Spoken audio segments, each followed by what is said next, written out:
Hello guys, good morning. For today's video, pupunta naman tayo sa Maisan.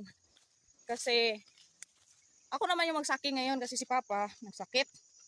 Nagkasakit siya guys dahil nung isang araw, nagsaking siya, grabe ang init. So, ayun, nagkasakit siya 2 gabi na.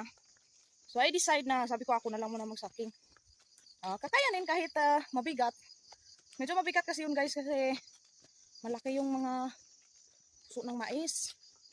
So, sabi ni Mama tulungan niya ako. Sabi ko bantayan mo lang baby ko. So ayun, sabi ko ako na lang magsaki ngayon. So ngayon, ngayong umaga, pupunta na tayo. At siyempre guys, hindi kompleto ang trabaho kung hindi iipunin. Iipunin yan guys bago isaking. Ganun. At syempre guys, hindi talaga nakatiis si Papa. Sumunod talaga siya sa akin kahit nagasakit.